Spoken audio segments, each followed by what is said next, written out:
Hi, I'm John Maxwell. When the top companies in the world are looking for trainers, speakers, and coaches, there's one name that stands above the rest, and that's Maxwell Leadership. Our certified team members have gotten proven results for companies all over the globe, and our reputation, I'm proud to say, is second to none. Some of our members have risen to the top of their profession, including the one you're going to meet today. I proudly introduce you to my friend Bob Fabian Zinka. Welcome to the Leadership and Success Podcast with your host, Coach BZ, where we help you lead with purpose and succeed with impact. If you're ready to grow into the kind of leader others want to follow, this podcast is for you. If you're determined to elevate your success and leave a lasting legacy, this podcast is for you. As my mentor, Dr. John C. Maxwell reminds us, everything rises and falls on leadership. Our goal is simple: to inspire you, challenge you, and equip you with insights that can transform the trajectory of your leadership journey. Welcome aboard to another episode of the Leadership and Success Podcast with Coach BZ. In a world racing toward complexity, where technology accelerates faster than human cognition and leaders face decisions without a map or a manual, one principle remains unchanged. Clarity is a leader's greatest weapon. Today's guest is a man who has spent 35 years commanding clarity, developing decision makers, and shaping the intellectual engine of the United States Army. He is the former commanding general of the U.S. Army Combined Arms Center, steward of doctrine, architect of leader development, mentor to generations, and the great-grandson of a World War I soldier who trained at the very gates he once commanded. He is a strategist, a storyteller, and one of the Army's most influential voices on values, judgment, and leadership in uncertain times. He believes judgment cannot be automated, that values outperform volatility, and that leadership is legacy, not title. Ladies and gentlemen, leaders, warriors, innovators, and seekers of excellence, welcome to Season 4, Episode 121 of the Leadership and Success Podcast with Coach BZ, featuring Lieutenant General Milford H. Beagle, Jr., U.S. Army.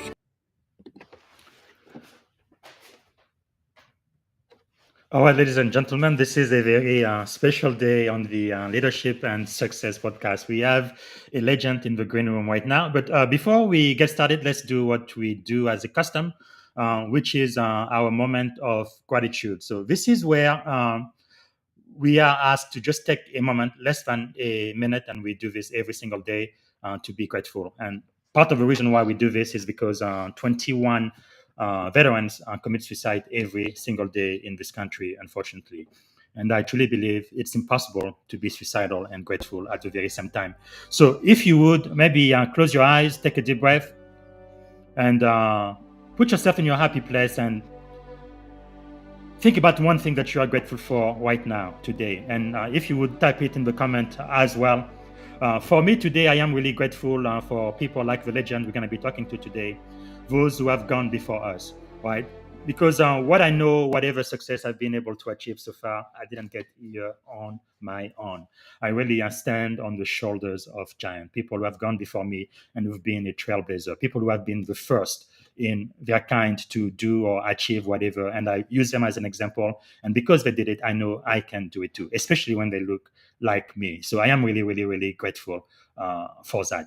So please type in the comment what you are grateful for and let us know where you are coming from. And I'm very grateful. We have Sahim Lewis from Delaware, Philadelphia.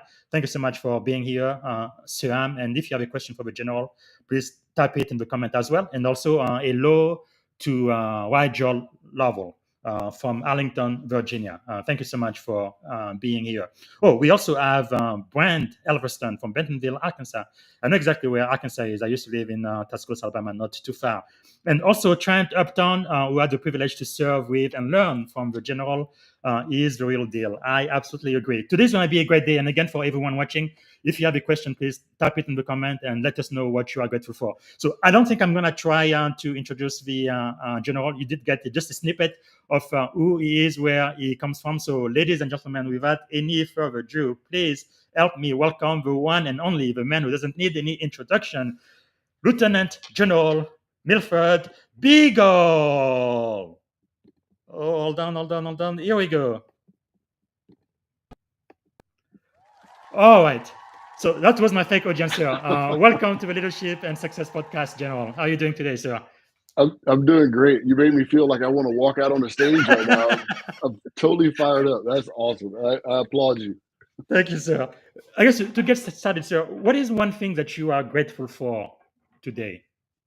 Positivity. I mean, doing this and the fact of, what you do and the way you start it with having people reflect and think, I absolutely love it. But the fact that there are so many positive people in this world, I mean, when you look at social media, other things, people think that they're not, but there's still a ton of great people that are positive, in our country, around the globe. And I'm just so thankful that I'm surrounded by those people. And the more connections I make is with those type people, and just very grateful for it. Wow, that is awesome, and I really love to show what the audience is saying, because when I first started the show 4 years ago, I was the one and only person in the audience, so the audience of one. So when I get interaction with people, I definitely want to read this. But so we have Jamie Price, grateful for life, grateful for grace, grateful for God. I couldn't say it any better. Thank you so much, Jamie. And we have another user who says he's grateful to be a U.S. citizen and under the protection of the most professional and capable military in the world. Amen to that. All right. So, General, before we get started, I have to get one thing straight. What's up with this T-shirt? We need to fix this. So, I have one for you, sir. What is your size, and how can I send this to you? This is the one you should be wearing. Oh my goodness, I get in so much trouble if I wore it. But yeah, beat Navy always. Yeah, You love the banter between the services, but yeah. that is wonderful. Because when I joined the Navy, especially when I became an officer, I was working more with a joint operation in the Army. I found out quickly that the Army is one branch of the military that is always compliant. As soon as the DoD comes up with a directive or even just an idea, sir, we are compliant. Here we go. Bah, bah, bah. The Navy, we always try to be the last one to comply, but it's just amazing to see. So let's be serious now, sir. What is maybe something about you that most people may not know about? I am a huge introvert. Most people don't think that, you have leaders that are always out, always around people, that there's no way possible they can be introverted.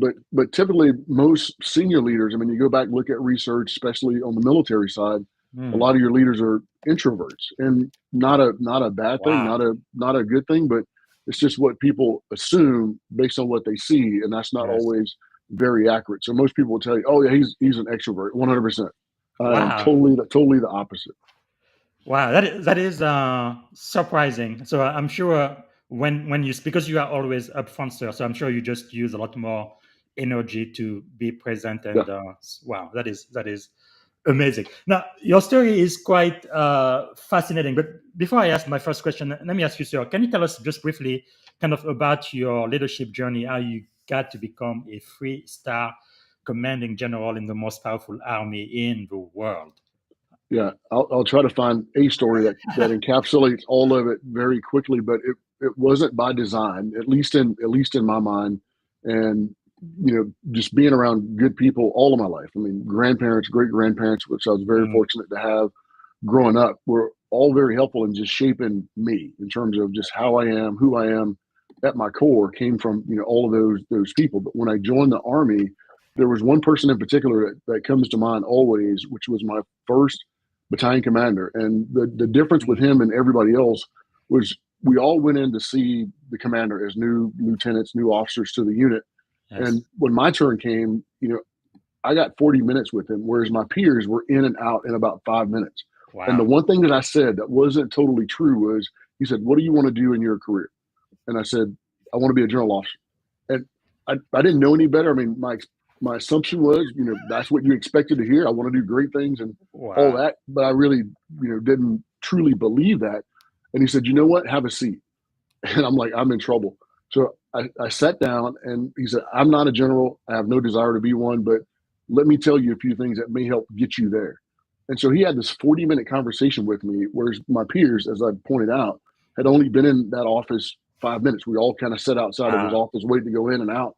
But I come out 40 minutes later, and he shared all this stuff with me. And I tell some people that I kind of told a little bit of a fib, because it wasn't really true. but once I left, now I said, I have to live up to all this Wow. that he gave me, all these insights, everything else. I found him 25 years later as a 1-star, and I hadn't quite, I made it to that point. And I called him and I said, I'm calling you now because of what you shared with me as a Wow. lieutenant and the fact that you gave me 40 minutes of your time. That is amazing.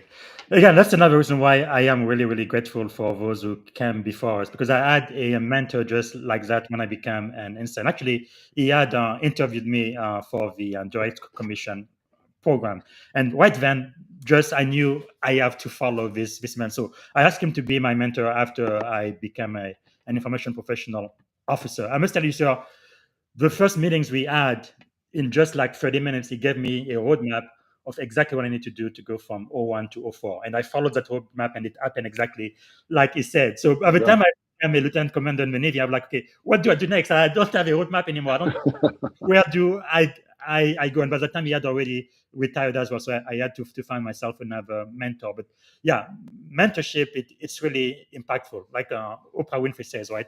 People don't really remember what you say, but they will never forget the way you make them feel. And Yep. I am hoping with this podcast, it's to pay it forward for the next generation of great leaders who are watching right now. So I believe we have to go back to the beginning. You have to tell us about this story right here. Wow, this is just incredible. Your story begins with your great grandfather entering the same gates at Fort Jackson 100 years before you commanded it. Yep. How in the world did that happen? What is the legacy that shaped your view of service, responsibility, and leadership based on that? Yeah, the special thing with my great grandfather, Walter Beagles, is the fact that I knew him. He passed away when I was like Wow. 15 years old. So he was well into his 90s when he passed away. I mean, he was, hardworking, just a solid person. When you look at our pictures side by side, my PAO actually did that picture for an article.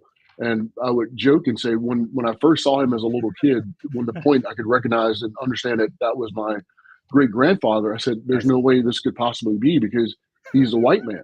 I mean, he was very light, and even on his enlistment records, Yes. he was listed as mulatto because of his hair. I mean, his complexion. And I said, how are we related to this person? And he looks nothing like us. But I later on understood. So I spent a Yes. lot of time around him. And one thing that he never really talked about, because there was nothing on the walls, never heard stories, was the fact that he served in World War One. And I didn't Wow. learn about that until I think I was maybe a captain. Most of my relatives started to say, and by that point he passed away, long passed away. Did you know your great grandfather served in World War One? I'm like, no, I didn't know Wow. that. And I really became serious about studying more of his background when I got to Fort Jackson. And I found his, records, found where he enlisted, and sent that to my historian. And the historian came back with all the details. The fact that he enlisted at Fort Jackson, came through the same Yes. gates that I'd walked through, where he Wow. trained, deployed to France, and he received an honorable discharge. So it was pretty surreal to me to be on the same grounds where he once stood, to walk through the same gate that he did as a person that could not serve in the infantry, was told that you're more valuable for your labor than your leadership, all these things. And here, Wow. 100 years to the day, I mean, he walked through the gates in 1918. I walked through the gates, to command Fort Jackson in 2018. So 100 years Wow. later, it was just all surreal for me. And you can still see things that soldiers like him, African Americans, did at that time, because they were part of a labor battalion. They only did, work, set up tents, dug trenches to help others train, not to necessarily be trained themselves. And some of those things still existed. And my headquarters, ironically, set in the exact same footprint where the African American soldiers had set up tents. I mean, the tents they set up Wow. were ones that were salvaged from dumpsters. I mean, those type things. And they were building, for the other soldiers on the other parts of posts. But where my headquarters set was right in that footprint. So it was so surreal for me that entire time, and made me so mindful every single day of just Wow. life, the journey, and then where I was at that point in time. And that's a picture of my office, at Yes. Fort Jackson at that time. That is quite incredible. What a story. And I believe that's you with the senator from South Carolina there. It's just incredible. Wow. Man, this is almost too good to be true. And that's really one thing I really love about America, right? Like even my own story, coming from another country and immigrant starting at the very, very bottom, and somehow making my way all the way up to becoming a senior officer, right? Only in America. Wow, that is incredible. So you've led at every echelon from platoon all the way to 3-star command. How did your leadership approach evolve as the scope of responsibility increased? Yeah, I like the fact, BZ, that you say approach, because a lot of people will say your style, and I'm not Yes. opposed to when somebody says style, but to me, when you say a leadership style, that is to me similar to saying I can put it on like a pair of shoes or a jacket or something Yes. else, and style just doesn't work for me. But I love the fact you said leadership approach, and your approach changes, and my approach changed. I think most when you go from small organizations to large organizations, it's really about trust, and that's where you have to get most comfortable. And you can see leaders that have difficulty Yes. making that move, upwards in their trajectory, because it's hard for them to trust a large Mm. organization. The larger it gets, the harder it is to trust. And the simple analogy I use is we're very comfortable if you're a horse rider. If you're riding on the horse, you're very comfortable because you have the reins. You can make that horse do whatever you want to do. The higher you go, it's like you're moving further back from that horse. Now you're a stagecoach driver and you've got 6 horses on your team and they're not reacting, responding exactly the way you want them to. And Yes. your urge is to jump back on the horse and do it. And then you find yourself inside the stagecoach and you're relying on somebody else to make that team move and navigate. And then you go further up, you're at the station. You're not even near the horses. But when you have that inclination and you don't have that trust, you want to jump back on the stagecoach and you want to jump back on the horse and make it move. But you really have to be hands off and develop and grow others and then demonstrate trust. And that is, I think, the biggest Wow. leap that leaders have to make as they go up is the ability to trust others. Well, so you are not only a excellent reader. I think I've never met anybody who read more than me, but definitely you do. But you are also best-selling author, and you've written at least 5 books I've been able to find. Maybe there are more, and it's just amazing to see. So let's talk about management and command. Kind of know what is the difference between managing an organization and commanding a formation. Yes, I love to say you manage processes and systems, but you lead people. And the title, you may be a manager, you may have Yes. some title as supervisor, but you're still a leader. And leading is about people. It is about influencing people. And that is the big difference. And whether you think you're just making the trains, I hate to go back to that analogy, Yes. making the trains run on time as a manager, you're still leading.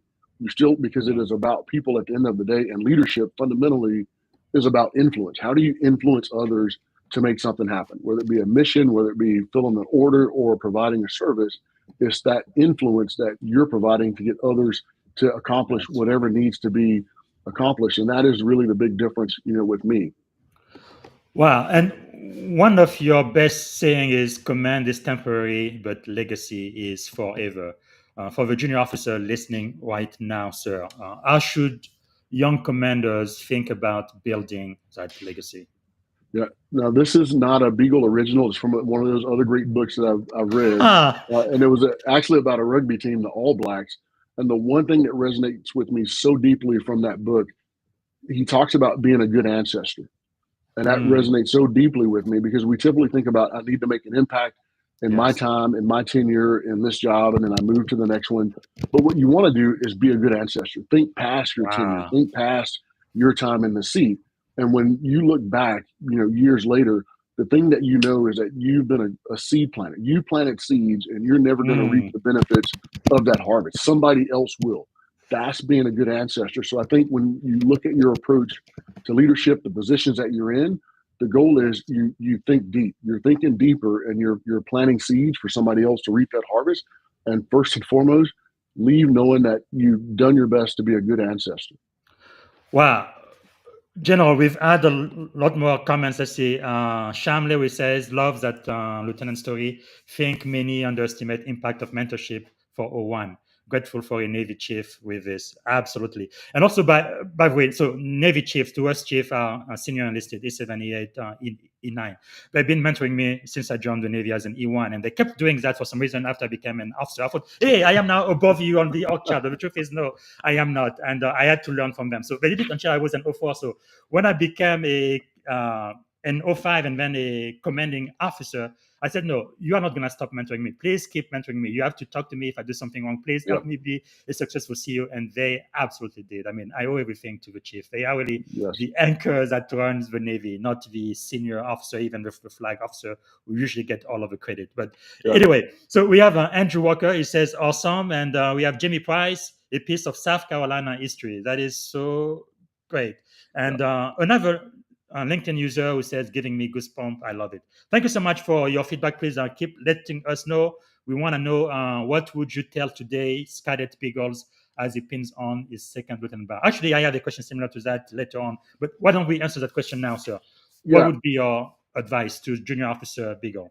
Yeah, I get that one a lot, and I think I'm getting comfortable with the answers because I've been all over the map every time I get asked that question. Because my son is a captain in the Army, and he looks just like me, and he gets asked all the time. But things that I would tell him. But one thing I would go back and tell myself is ensure your confidence matches your competence. Because when you have the opposite, it's a theory of the imposter syndrome. And I think one thing that I had a lot, and even up until 3 stars, to be quite honest, was a little bit of imposter syndrome. You're like, why am I here? How did I get to this position? So you don't feel as confident, but your confidence is there. And that's something that we don't typically see for ourselves. When you have the reverse and you have more confidence than you do competence, then you're in a dangerous spot. Now you're on the edge of hubris. You're on the edge of being arrogant, overconfident, everything else. But when you have the reverse, imposter syndrome is actually pretty good. There's a book I'm reading now. I'm sorry to keep throwing up books that reinforce that point with me. But I would tell myself that because I did lack in a lot of cases the confidence, not knowing I had the competence to do the things that were in front of me or to do a job. Wow. And something else I just learned now, Ranger lead the way from Paul, listening to learn RLTW. This is the other thing about the military that's pretty interesting. All of the jargon we use, first not within each branch, and then even within the branch, different designator or community have their own languages. Thank you so much for sharing, Paul. Also, so let me ask you this then. Wow, I am just amazed at everything you've been able to accomplish really in such a short period of time. This is 35 years in service, right, sir? Yes, correct. What keeps you humble? I mean, you are a 3-star general in the most powerful army in the world, one of the very few who is African American. What keeps you so humble, sir? Well, it's based on where you come from. I mean, people that were around me, my relatives, great-grandfather, grandfather, father, I mean, very humble people, mother, grandmother. But self-awareness, if I had to sum it up, for your audience, is your ability to stay connected with self-awareness. In my book, I call it bearings. I mean, understanding your bearings, which means understanding where you are and who you are. And that is all about your strengths, your weaknesses, your blind spots, your biases. If you know those things, that keeps you humble and grounded because you know yourself. And one ritual for me every day is to journal. I mean, I started this when I was a major, and I have tons of these little black books where you write about yourself. You're your own worst critic. You're your harshest critic, and not being harsh or mean to yourself, but you can see yourself, and that is very helpful. And it's helped me see my growth. I mean, I may start in a job, even as a 3-star. My first several months, I'm like, I think I'm going to fail at this. I'm not going to do well at this. Not sure why I'm picked. And I'd write those things down. And there's research behind when you write things down, when you put it somewhere where you can see it, that it does a lot for your mental aspect. It does a lot for you internally. And then to be able to see yourself over time, if you were to go back and look at some of those things you wrote, you're like, hey, I'm beyond it. I'm actually better than that. Wow. Because you grew. And that keeps you humble when you focus on yourself to see yourself. Well, so really leadership, I think, is also about impact, and you've proven that over and over again. At the 10th Mountain Division, your retention rate increased to 90%. Wow. So even for people who are outside of the military, even in high tech like I am, they need to know. What do you think is the cultural or leadership practices that made the biggest difference? Yeah, I would give you one word. It's actually 2 words, but it's the same word: presence and being present. and one ends with a T, the other ends with CE. And Yes. a lot of times we think, well, being present, that's all I have to do. Well, sometimes you can be present and not be there, but your presence. I mean, it's about your presence and being around. I mean, a division is 18,000 people, and I couldn't touch or see all 18,000, but that was my goal. I always pursued, I'm going to see all 18,000, of those people inside this formation. Because on top of that, I think the thing that really got us that retention, we literally went from the bottom. And for the audience that understands, in a corps, you have typically 4 divisions, and we were always at the bottom. And the corps commander said to me one day, he said, I'm not sure how you did it, but now you're number 1 inside the corps for retention. And it was gaining a belief in those soldiers in terms of, and the civilians, what they did, what it is. It's about what you do, and making sure they understood what they did, what their purpose was, and then believed in it. But you had to be, around, both present with the team, and then your presence always. I mean, I think I did more re-enlistments than any officer in a division, and that was a proud fact for me. It wasn't a point of shaming my officers. It was a fact that my presence enabled me to do more re-enlistments than any officer inside the division. And there's a lot of officers inside the division because they knew I would do it. They knew I would be present to be there. And even if I didn't do it myself, a lot of days I would just go stand in a group and watch a re-enlistment. And so that gained a lot of attraction. And then the last point would be then showing others. I mean, my use of social media to show others, this is what we do. This is our people. This is who we are. I mean, I get a lot of comments about my Twitter or X days. I would go out and make snow angels. Yes. And people were like, that's a general out making snow angels. Like, yeah, this is what we do. This is our environment. And people were proud of that, to see that. And it made others want to come to that division as well. And once they got there, it was what they thought it would be because of the environment and the people. Man, culture, that is amazing. Actually, I found out with a LinkedIn user that's actually my seed daddy, the one I was talking about, retired Captain Joel Rothschild. And he has a question for you, sir. So this is from an 06 Navy, which is pretty funny. In the Army, a captain is an 03, but in the Navy, it's an 06. I remember when I was a lieutenant junior grade, I was on board the USS Essex and not very junior officer. And somebody told me that the captain wanted to see me. And I was really perspiring. I was like very, very anxious. Oh my goodness, what does the captain want to tell to me? And then I come to find out it was a Army 03. I'm like, what in the world? You only 1 pay grade above me. Stop saying, doing that. But anyway, so my daddy is asking, I have a question for Lieutenant General Beagle. In any organization, there are times when peers may not share the same ethics or values that you consider essential to effective leadership. How do you navigate those situations, especially when those individuals are promoted ahead of you? What strategies help you maintain your own standard while continuing to lead with integrity? Yeah, I would say with others, it'll be very hard to convince others about their leadership style or leadership approach, even if it doesn't align with yours. I think you're gonna see that. Hopefully, it's not so far out of bounds to where it's something that really causes major concern to you or harm or anything to the organization that they're leading. But to keep yourself grounded and true, that's really your true north. I mean, it falls back much like my book, on your values, your character, your judgment. And if you think of it this way, I mean, what guided you and helped you navigate on your worst day? And when people think back on my worst day, I didn't think I was going to make it. There was something you held on to, typically a word, a value, some principle, something you held on to help you get through that day, and being able to hold on to that. And a lot of times I can't impart that on you, BZ. I can't give you, my values. I can't give you my word, my one thing that drives me. But if you hold on to it, for yourself, you're always going to be okay, because you can calibrate yourself. You can keep your bearings straight when you see others. I call that what he referred to, your needle is wobbling. I mean, as leaders, we're the compass, but our values are the needle, and that's what's going to keep that organization and yourself straight. And others, their compass kind of wobbles a bit for a lot of reasons, distortion, you name it, but you have to make sure your needle always points true no matter what.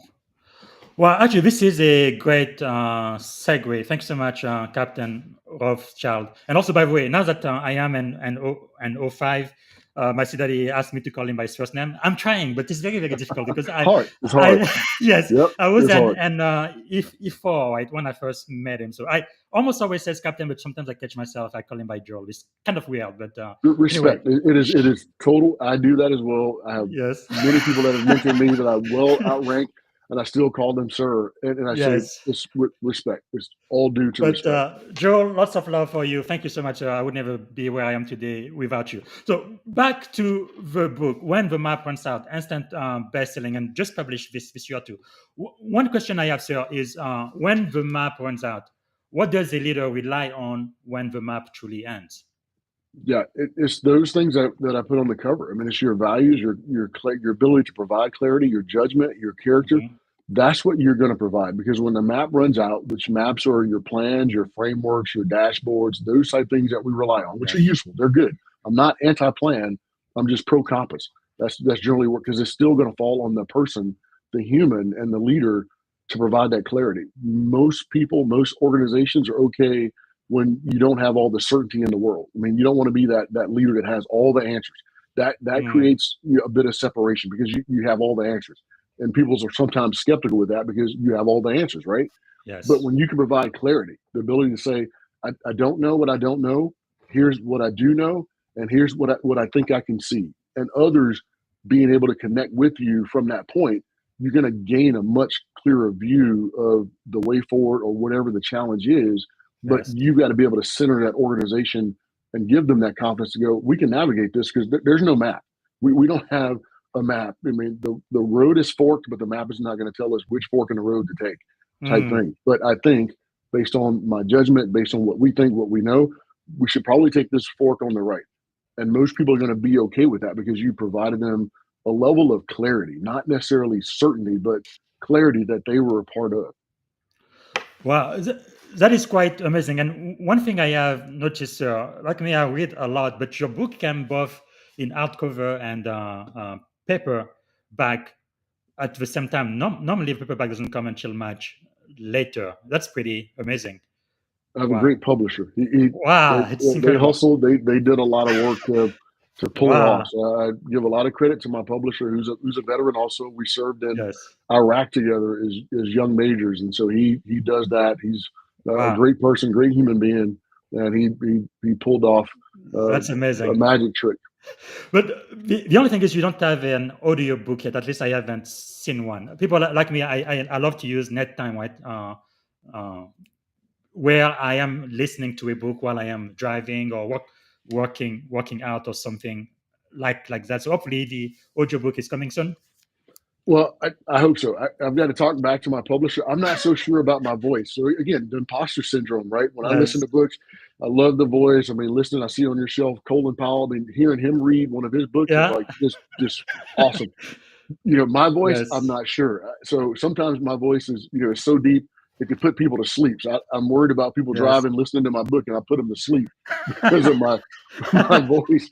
But Yes. I think I'm going to give it a shot. I can't give a Wow, that's established timeline on when, but I'll definitely give it a shot. wonderful. Thank you, Sarah. Well, another question about the book. So you emphasize judgment over data. How do leaders cultivate better judgment, especially early in their career? Yeah. Judgment is going to take experience, and you can gain it from mentors. They can share some of their experiences, but they can't give those experiences to you. And the real key thing is always reflecting on your own experiences, your mistakes. There's no such thing in my book, as I've learned, as failure. There's only lessons, and you may feel like, well, I feel that there's a lesson. If you're going back to look at what you call the failure, what was the lesson in it?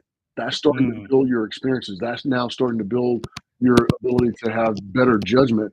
And you can't just read a bunch and bring that judgment in. It's going to be based on those experiences, but being able to reflect on them. I think that's where you're yes. going to learn the most, and your judgment is going to continue to get better. Wow, that is quite powerful. We have another question from Jamie Price. He says, "How can leaders establish a shared definition of ethics in a diverse organization without diminishing the value of individual background?" It depends on the organization, because when you think about military organizations, but we have our ethic, but we have the Army ethic. I mean, you have it in the Navy, the Air Force, the Marines. I mean, so being able to coalesce around that. If there's other organizations outside the Army, hopefully one is there. I mean, part of the culture, part of what's already established, and trying to get others to align with it. And even a point I make in my book is, your values, your personal values, may not always align with those of the organization, but the ones that do, that's where you want to see that alignment. Yes. Because you may have something that is not in the values of the Army. It's not a bad thing, but I have some values that may not line up with those that are in the Army, but I make sure that the values that I need to have are aligned with the Army. Others, because they're not listed. Like, for example, Yes. empathy is not an Army value, but that is one of my key values for me personally, empathy. And how I use it, how I leverage it, it's not putting me outside of the Army and their values. It's in sync with it, and understanding where you have those connection points with values of an organization versus your own. Well, powerful. We have another question from Abdirahman Ali Mohammed. He says, "Sir, as a Lieutenant General, your career has been truly a remarkable one. Amen to that. One worth emulating. I am currently at a pivotal moment in my career as a staff sergeant, and I'm contemplating the transition to officer. Would you recommend or advise the change?" It's hard for me to recommend. When anybody asks me a question like that, I always ask. My first question back is, what is your gut instinct telling you want to do? Because if you want to do it, you already know the answer. And now as you ask others, you're just trying to confirm or deny, is my instinct right? Is my judgment right on this move? And so I would say, if your answer is that's something you want to do, you have a desire to do it, do it. It's not based on my recommendation, because your gut is already telling something in you, and you may not know why. You're searching as you ask that question for others to figure out, am I in the right space? So you're not so confident in your assessment and your thought. But if that is your instinct to do it, which means you're going to do well at it. Well, that is quite powerful. One of my CEOs taught me, because myself, I guess they call it Mustang, right? Going from enlisted to officer. And when I was a junior officer, I felt like anybody who even had the desire to become an officer should absolutely do that. But my CEO taught me that no, we definitely need some people who become senior enlisted, like those chiefs I talk about, the anchor for the Navy. There are people who absolutely need to be the people who are going to drive the Navy forward. So not everybody can become a commander or an admiral. So we definitely need everybody to have their place within the organization. But definitely, if you have a desire to do so, Abdirahman, go for it. And also, I think it doesn't hurt to try, right? You may try and not get accepted. I was very, very lucky. First time I tried, I got accepted right away. But I have mentored many future junior officers after that. About half of them, the first time they go through the process, they just don't make it because it's just too competitive. Like even myself, when I was a lieutenant commander, I'm like, if I went through the process today, I probably would not be accepted in the IP community. But I tell them try again, and usually by the second or the third time, they are picked up. So I love Mustang. I never heard that before. Making that transition, that's awesome. I wrote that down. But you're right. Try and fail, but never fail to try. Absolutely. Wow. Well, so I could be talking to you forever and ever, but we're gonna need to bring this to a close. But I do need to talk about your second book series, right? It's pretty amazing. Let me see. This one here, I think I had you don't just have one, but actually you published two books the same year, right? So this is Leadership in a Napkin, Volume 2, and you also have Leadership Napkin, Volume 1. I have a feeling that your daughter may have had something to do with that. Where did the idea come from? No, actually, it came from a third grade friend, grade friend of mine who we're still friends with. I'm still friends with today. And in class, he would always, doodle and not pay attention. He was very smart, so he didn't really have to pay attention in math class. But he would just draw sketches, and he'd give them to me sometimes. I'd trace them, keep them, and to this day, he's a great artist. I mean, he does different things in the corporate world, but a great artist. And at one point, probably about a decade ago, he asked me to participate in this thing called beer and napkins. And it was more about words, not necessarily pictures, but, a bunch of guys with beer and they write ideas on napkins. And he said, could you participate? And I'm like, yeah. So I did. And for me, it's always about, finding something in your approach that helps you move an organization, and being able to explain something simply, because of my last 7 years, as a general officer, I said, let me see if I can explain this, on a Wow. napkin, and then use that as a reflection point, with the organization. So I did one, and then people were like, "Sir, that's pretty good. You actually have some pretty decent Wow. skills." And I don't consider myself an artist at all, by any means. But it resonated because now you can very simply see and interpret a lot of different things from simple art. And that was more a reflection drill for myself, but also to see if others could look at that same vision and come away with either the same thing or something different. And I've been amazed at Wow. how much people extract from a simple napkin. And I That's love the amazing. saying by Albert Einstein, if you don't understand something well enough, then you can't explain it simply. And so Wow. that drill for me is if I can explain it on a napkin, in artwork, then at least for me myself, that means I Yes. understand it well enough. And having others be able to go through that same mental drill is Process. something that is absolutely amazing. I don't know when I will stop Wow. because every time I try to stop, people ask for more, which is why I did the book. Yes. I thought that would do it. And I keep getting it on social media. Well, when's your next one? Or you Wow. got more. I look forward to these. And you're like, so I'm going to keep going Wow. on napkins for I think quite some time. Let me ask you this. This is another thing again. No, I read a lot of books. What's very strange is you actually published 3 books within a couple of months. All of them published this year. So you had when the map runs out, and then you had volume 1 and volume 2 pretty much come out at about the same time in 2025. Most authors they publish 1 book this year and then they wait until next year or at least the next quarter before they publish the next book. I guess it's just I've never seen this marketing because I had to purchase three books of yours all at once. Is that something you did intentionally, sir? No, it's just about drive. I mean, I'm not going to wait. Wow, It's not because I'm impatient. I mean, if you can do it, you that's can get it amazing. done. Get it done and do it. It's not really about marketing or trying to be strategic Yes. about it. It's just you get it out there and do it because Wow. people were asking for the napkins, and I'm like, okay, you know what? That's how I Yes. wrote my first book, The Rock, and because people Wow. were asking, and I said, well, I just got to get through it, do it, get it done, and put it out there, and then I can move on to something else. So really, to me, writing, in this way, or publishing the books, the napkin books in particular, is just to Yes. move that off my plate, and I can move to something else. So there's no strategy Wow. That is linked to any of amazing. those. It's just being able to get them done and provide what people are asking for. Well, not only are you an avid reader, but you are also a pretty efficient author. You've already authored 5 books, which I am showing on the screen now, and here's the link. Is going to be in the podcast notes. But I just have to get ready. So there's going to be a lot more books coming soon. So I'm going to be making sure to be on the lookout for that. It's quite amazing. But really, with your leadership in a napkin series, really what comes out is the simplicity of it, right?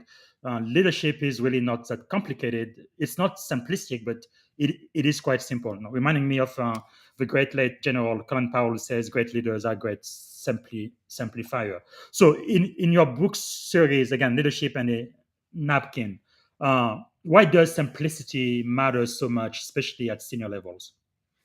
Because you always have to break down the complex, and the higher you go, the more complex it's going to get. And for the organization, you've got to connect from the top all the way down because your execution is really in the middle, that middle layer. Yes. You think about your majors, lieutenant colonels in the Army, mid-level leaders, potentially in the corporate world or other places. But that's where you really got to make, culture, all those things align because it's got to go from what you're thinking and then the complexity you're dealing with, make Yes. that simple to the person that's executing right there on the front lines.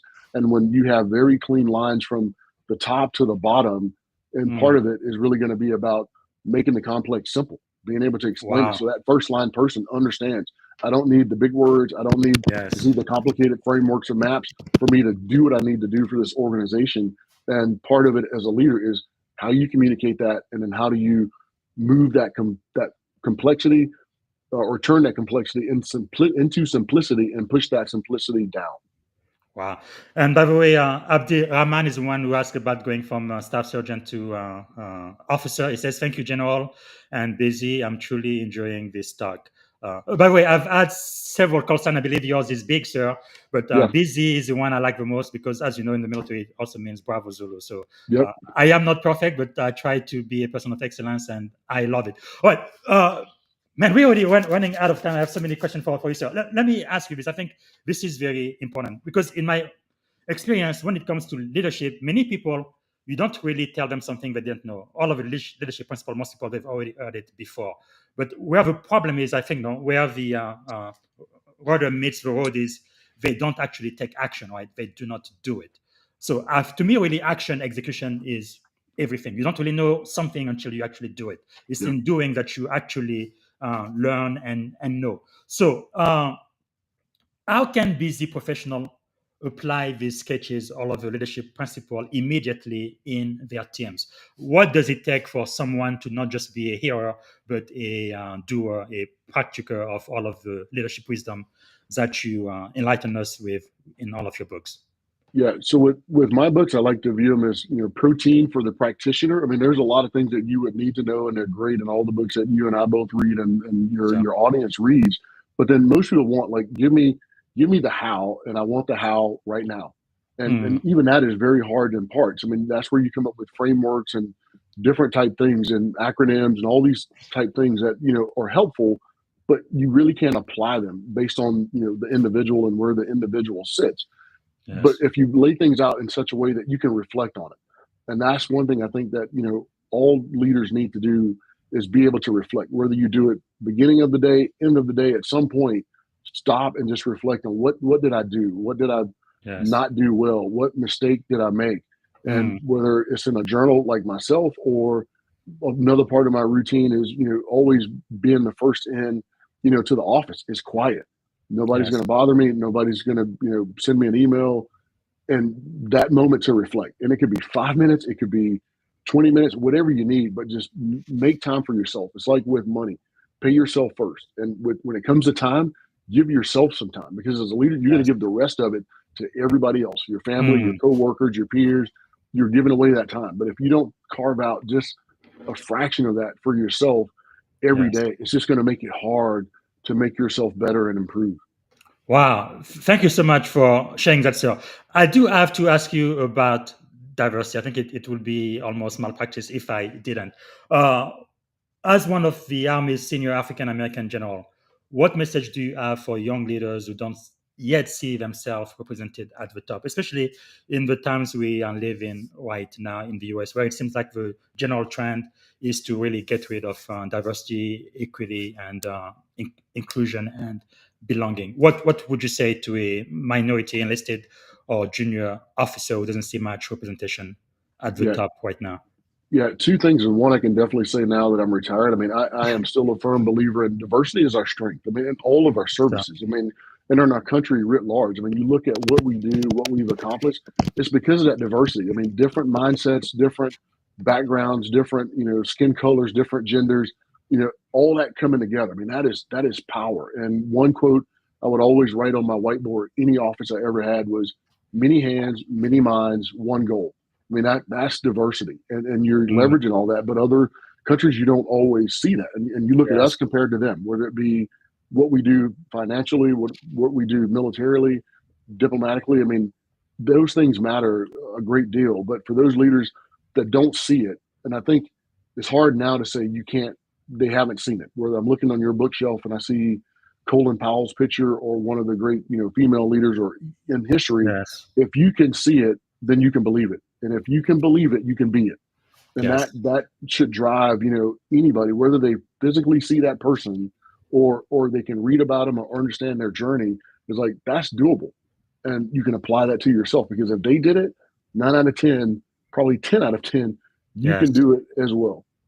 Wow, that is quite powerful. Yes, I think representation absolutely does matter. And General Powell, definitely one of my greatest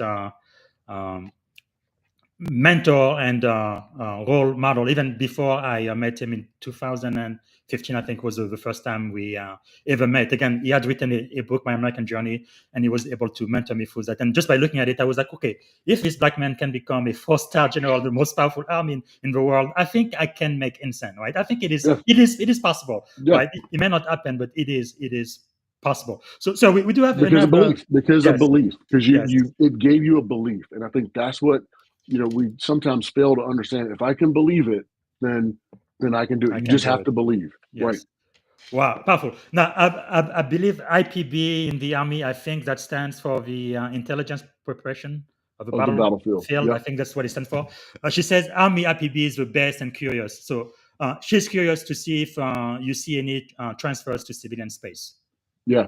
So Miss Lewis has a great question. I see her sometimes on my LinkedIn feed quite a bit when she posts on it, but it absolutely translates. And I think the way it translates. Sorry, Miss Lewis, the commanding general knows you. Hello, that's big. Yeah. Definitely recognize the name. She puts up posts on some of my stuff, which I'm grateful for. So thank you, Miss Lewis. But we couldn't say IPB in the corporate world or leverage it that way. But the way we could say it is, see yourself, see the enemy, see the terrain, and the enemy being competition. Maybe what's in the competition space, but that's IPB. You got to know exactly where you are, who you are as an organization. See the terrain. I mean, the terrain is going to shift. And you have to be very agile to understand where is that terrain shifting. Do I recognize these signposts that are out there, or I'm going to be comfortable? Our profits are good. We're moving well. Our plan is working, and you're going to miss that terrain shift, and all of a sudden, a black swan is going to swoop in that you didn't expect, and that will happen inevitably at some point. And even if it does, at least mentally, you're in the right space. You go, black swan, didn't expect it, but here's what I think next. Here's how we move beyond that point. So I think IPB perfectly fits outside the military. It's just a matter of how you translate it and leverage it. That is quite powerful. But even when we talk about diversity, so another thing I need to bring is really how do we honor those whose shoulder we stand on. That's how I started the show today. I'm always very grateful. Like one of my favorite poem is Still I Rise by Maya Angelou. The phrase there that always gets me every single time. She says, I rise bringing the gifts that my ancestors gave. So I'm not here by myself. Somebody was here before me. And she says, I am the dream and the hope of a slave. Every time I read this, I almost want to cry. It really touches me deeply. So how can we, as a people, honor those whose shoulder we stand on, like my sea daddy who's watching right now? Yeah, and you actually hit it with the Maya Angelou quote, and it's something that I mentioned earlier with being a good ancestor. And when I thought about, my great grandfather and those before me, Charles Young, I mean, even Colin Powell, and you read his stories, it wasn't like great for him. He didn't wake up one day and all of a sudden everybody said, you got to pass and you're now a 4-star and the Secretary of State and you're the chairman of the Joint Chiefs. He didn't get that easy. I mean, it came with a lot of hurdles along his path, but, regardless of, what you look like or where you're from, the goal is to always reflect back on those and just be a good ancestor because they did for you. They set that foundation. Now you have to do the same for others. That is powerful. And just so that of course, I wasn't born in the US, so I don't have any slave. Any of my ancestors were slave. However, I was able to trace back in 1619, the very, very first slave who came to the US. I think it was what became the colony of Virginia in 1619. They all came from the Congo Kingdom with the K. That's where my direct ancestor came from. So I am my ancestor kin were slaves in the US. So I am related to them. Maybe not directly in their line, but I was a brother, a cousin, and uncle of those who came here. So that's how I see my direct lineage to the African-American experience, just so that you know. All right, so we're gonna have to switch to talk about leadership, even if it's only for. Can I get 5 more minutes, sir? Yeah, sure, absolutely. Thank you so much. So this is the part of the show where I just want to focus on leadership. We know everything you've done, but I kind of want to get to your mind. I don't want to take what you've earned, but I want to take what you have learned and see if the people listening can apply them so they can earn that for themselves as well. So I guess one question I'd like to ask, sir, what do you think is the secret for your incredible success? Why have you been so successful? It all depends on how you define success. And when I'm asked that question, I came across a quote a long time ago, and it's actually from Albert Einstein. And he said, strive not to be a success, strive to be a value. And once I embrace that, it's not, a particular thing or a position or a job or promotion that I would define as success. It was the fact of being a value. And I learned that, very early. I didn't know it until I, read this quote. But when I reflect back, it was just being a value. I mean, the first duty station I had, I didn't want to be there. I literally called my grandmother crying because I thought the Army was trying to punish me for where they sent me in my first duty location because I wanted to be somewhere else. And the thing that I learned was I could be a value there. It really doesn't matter. Wherever you go, be a value. That is success. And if you can realize that, in your own mind, your own heart, I was a value to that organization. When I leave, they hate to see me go. Then you know you were a value. When you show up somewhere else, they're glad you came because they know you're going to bring value. To me, that is ultimate success. That is amazing. So what do you think, sir, is the greatest lesson you have ever learned, just in life, in leadership in general? Greatest lesson? Use of time. Because leaders don't run out of minutes, they run out of priorities and time. I mean, and you have to be very good. I won't say managing your time. I mean, it's hard to say you have to manage your time because a lot of cases your time is going to manage you, but being able to navigate time. And all organizations work regardless of what organization it is, in time and space. It's both of those things. But for the leader, you've got to be very good at the time aspect of it, of how to use your time well, how to use the organization's time well. Because it's finite. I mean, we all get the same amount of minutes in a day, and you see others accomplish more with those minutes than you do. And busy people. My grandmother would always tell me, bugs are busy and bees are busy. Right? As people, we have priorities. I mean, you're not just busy.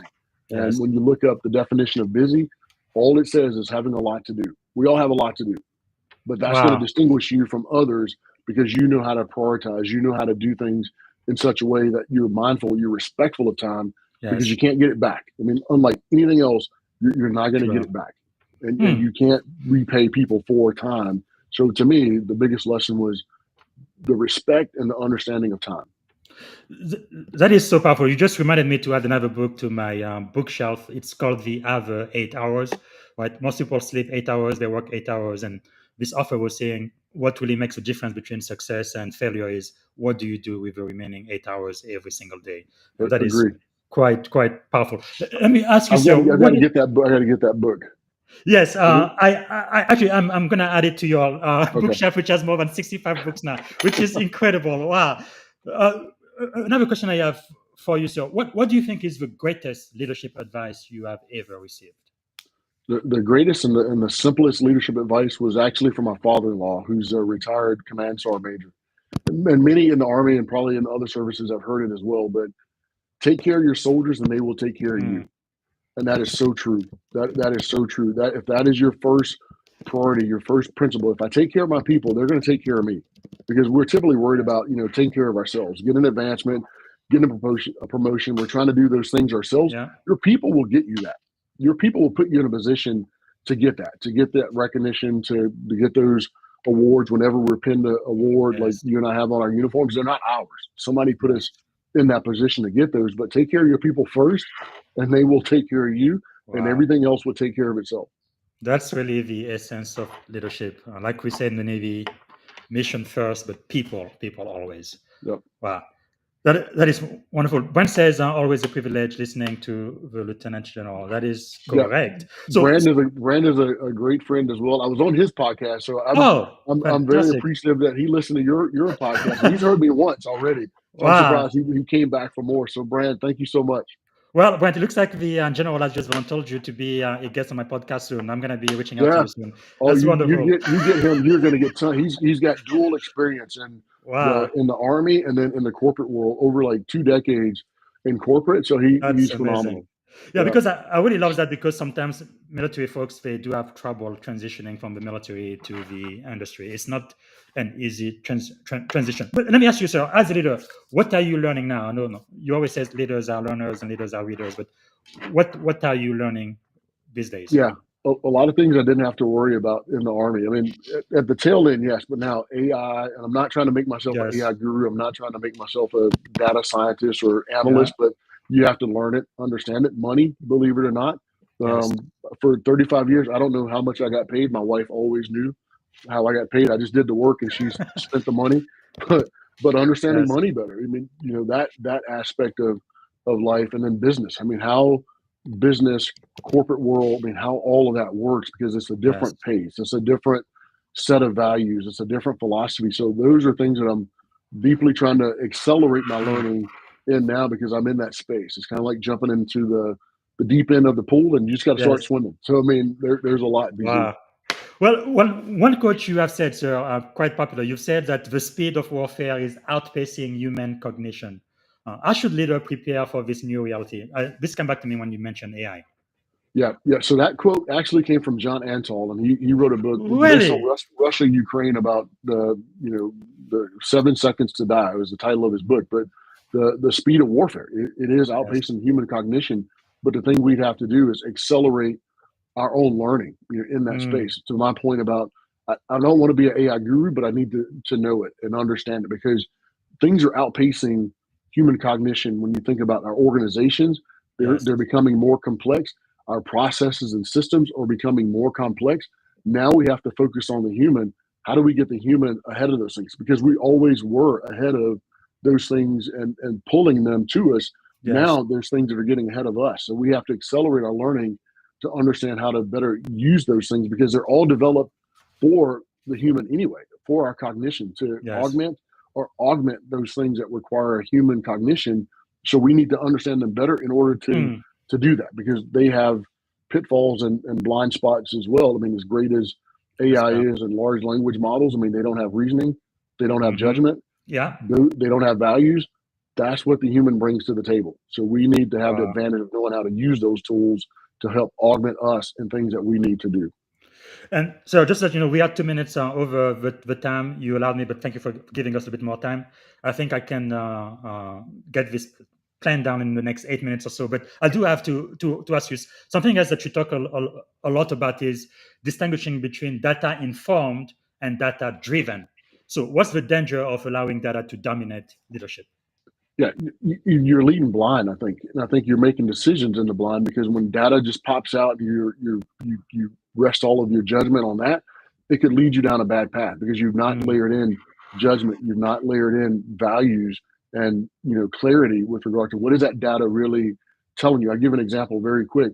I read an article yesterday, and it had all the data, and it was very compelling, very well done, about driverless cars, and the fact that we should make that shift to driverless cars, because yes. accident rates are less, injuries are less. And I was pretty convinced, but and the data was compelling. And that's what I Mm, mean about, you can let that data drive your decision, or you can let it inform your decision. And for yes. anybody looking at that, you have to really now decide, with my judgment, is that really what I want to do? I mean, and it's different than your biases. Your judgment is, or your instinct, I don't want a car that doesn't have a driver in it. I mean, so that's going to tell you one thing. But if you Yes. look at everything clearly, you're probably going to come to a better conclusion versus, yeah, make the decision based on the data that was laid out, because very compelling, as I pointed out. Mm, But we have to always put the human factor and dynamic, on yes. top of that. Yes, really, the human factor, that's really what leadership is all about. Now, Freddie Israel is saying for a long time it was about putting the mission first. Recently, the Army adopted the whole of people realizing that without people, the mission cannot be accomplished. I think I agree with that, but it Yep. says so embrace the idea of putting and tackling, taking care of people first. I don't know, sir, but it seems to me like as a leader, you absolutely have to do both, right? Because if you are a leader, it's because you do have a mission to accomplish, and it's important for that mission to be done. But you cannot do it with other people, so you do have to take care of your people. But it seems to me like it's not choosing one or the other. It's like doing both at the same time and Yeah. doing it Yeah. well, right? Okay. Yeah. It's absolutely doing both. Any definition, I love the Army's definition of leadership, but any definition is going to have one word. I mean, I've researched it, not all, but just about most. Yes. Influence in others to achieve Yeah. that mission. So the two, it's a duality between those two. In order for me to achieve the mission, then I've got to influence the people to get there. So they go Yes. hand in hand, which means, and some people may, look at it as, maybe overdoing it, and one is above the other. But I've got to get those people in a certain space. I've got to make them safe. I've got to make sure they Yes. grow in order to achieve that mission. So you absolutely got to have both. And the saying Mm. that you mentioned as well, people first, mission always. The two go hand in hand. Yes, sir. And let's talk a little bit about failure, because we know about all of your successes, all of the great things you've been able to accomplish. One of my best CEO gave me this con. One side it says success, the other side says failure. So success and Mhm. failure being two sides of the same coin. So again, we know all about your successes, but what about failure, sir? How has failure shaped your life? And I know you initially you mentioned the There's no, imposter syndrome, yeah, which a lot of yeah, my mentees go through as well. So how do you deal with that, sir? yeah. And something I said earlier too about, always try and fail, but never fail to try. And the fact that there's never failure, there's just lessons. I mean, there's a lesson inside of every failure. And I've had tons of those. I mean, embarrassment. I mean, I think in one of the questions that you sent to me earlier, it was like, what humbled you, in that failure? And I like that better, because then you could think of it in a different way. So I've been humbled by a lot of different, failures, and learned from them. And the thing when you think about it is like the humility, knowing that you were humbled by this failure. It didn't define you. It didn't set you back, in a major way. Hopefully, it didn't, but it humbled you. And so that allows you to kind of keep in touch with, who you are and where you are, and then what work you have to do to not have that mistake or that failure happen again. Because failure is gonna happen. I would say embrace it. Don't shy away from it.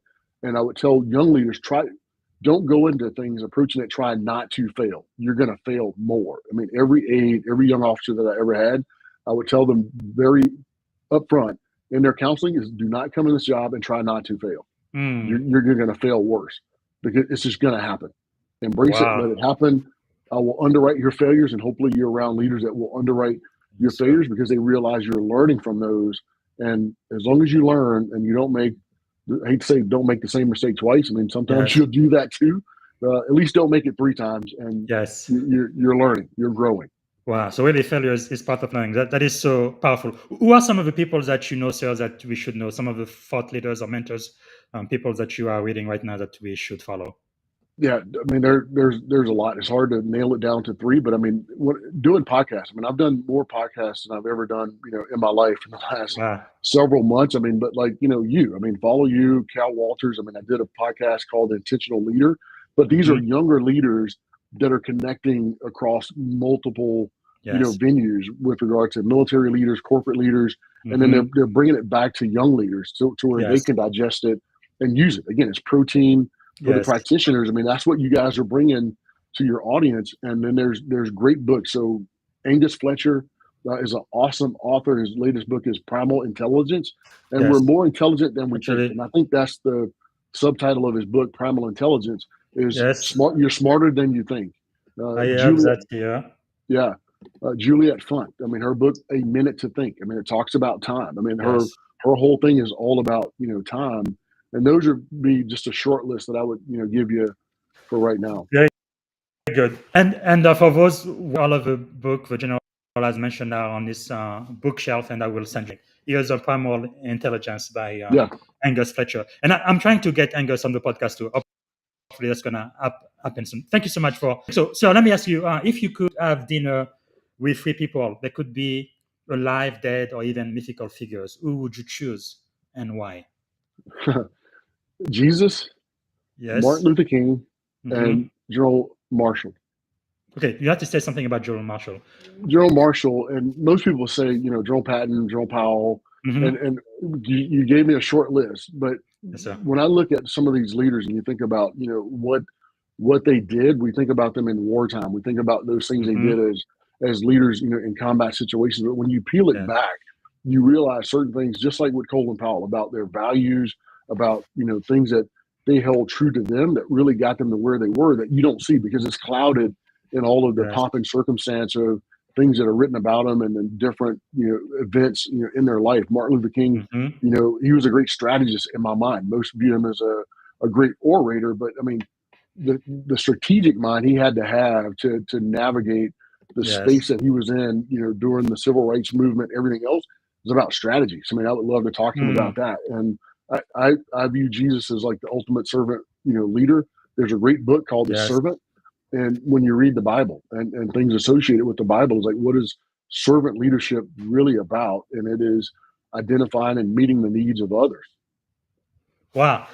That is quite powerful. This is usually the time where I ask people for a couple of books recommendation, but of course, like I say, you had more than 65 books that you recommended just by looking at your LinkedIn profile. It looks like every other week you have a book to recommend. So maybe if you can just tell us 2 or 3 books. Now, you've already mentioned the book about from Andrew Fletcher. Is there maybe another book you'd like to recommend to my audience, sir?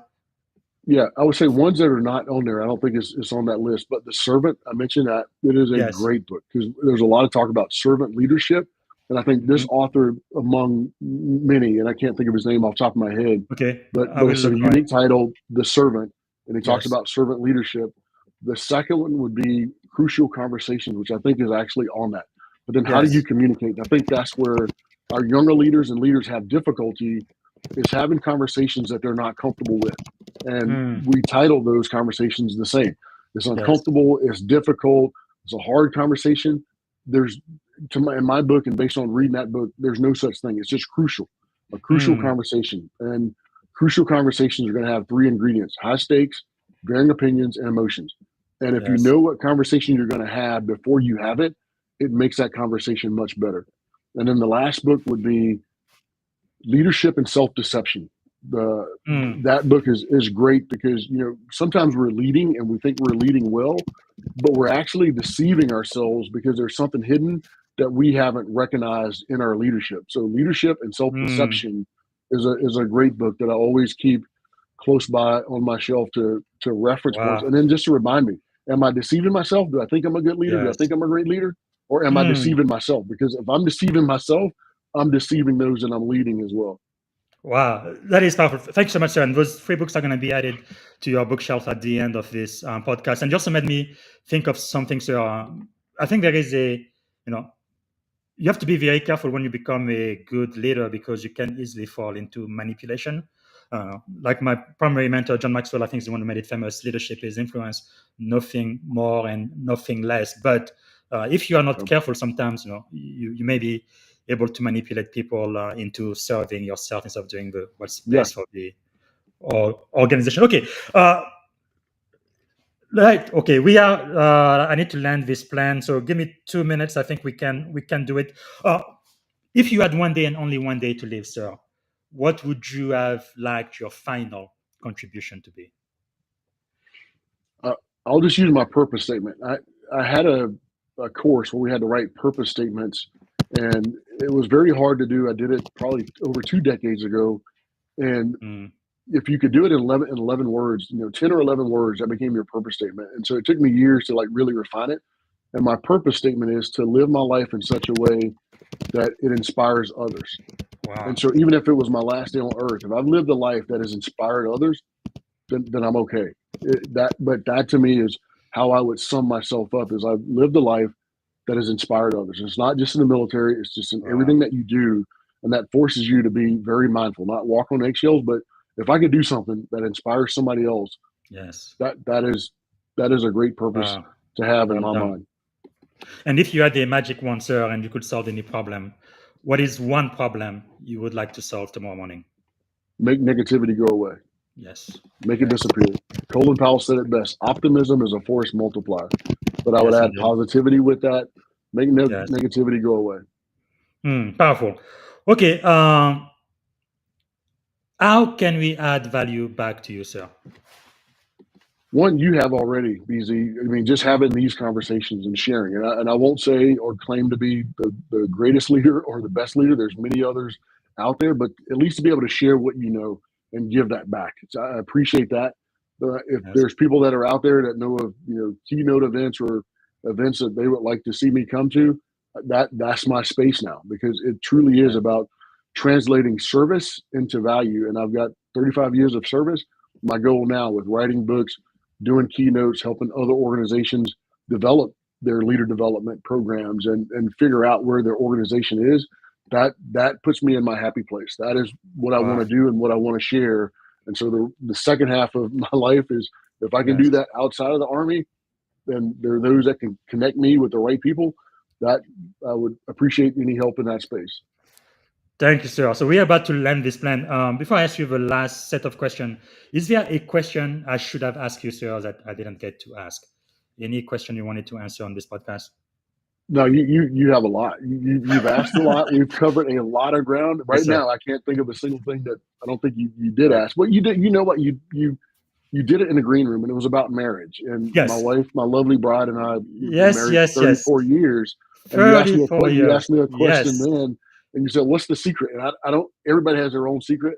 I don't think there is a particular secret, but one thing is, it's about compromise. In any relationship, with your significant other, your spouse, it's always about compromise, and never forget the point of it's two imperfect people striving for perfection. And to this day, my wife, she'll look at me and say, "Well, I'm bossy. You knew that when you married me." And it's a problem. I mean, but it's two imperfect people striving for perfection. So I think 34 years and hopefully another 34 plus more, we're going to continue to strive for that perfection. And that's what's kept us together. Well, that is really wonderful, especially in the military, because I don't know how many special occasions I've missed because I was called out on active duty. But having the same spouse after 30 plus years of active service, I mean, that's really a miracle, because the truth is, after you get all of the accolade, all of the stars, and you are done with your career, and it is time for you to go back home, right? If you don't have a home to go back to, I really don't think that you are successful. Going back to your definition of success, regardless of whatever impact you might have had on the national security of this country. Well, thank you so much. Okay, to finish the show, this is going to be really, really quick, probably just a couple of minutes. So that's going to be rapid fire, right? Lightning round. So don't take too long to think, sir. Right. One word. Oh, actually, before I do that, maybe the most important question, I think, of the podcast: if you could go back and give a piece of advice to your 17-year-old self, standing at the edge of this incredible career you've had, what would you say to 17-year-old Milford? Have confidence, and I think you had a question like that similar, earlier. Yes. Like, make sure your confidence matches your competence. Yes. Wow, that is powerful. Thank you for touching on data informed versus data driven. The difference is critical. And Sean says you have met your purpose statement, at least to this guy. Absolutely. Wow, that is wonderful. Okay, so we are going to land this plan now. One word that defines great leadership. One word defines great leadership: trust.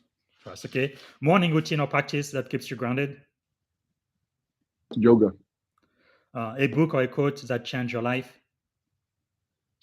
Maya Angelou: people forget what you say, they forget what you do, but they will never forget how you make them feel. That's true. I heard it from Oprah, but I think she heard it from Maya Angelou, who was her mentor. But eventually, all of the quotes you've said on this podcast are going to be absolutely credited to you. That's one great advantage of reading. Sometimes you don't really remember where you read it. But yeah, you have to be careful. You have to be careful about that too. Yeah. So, what did you want to be when you were a kid, sir?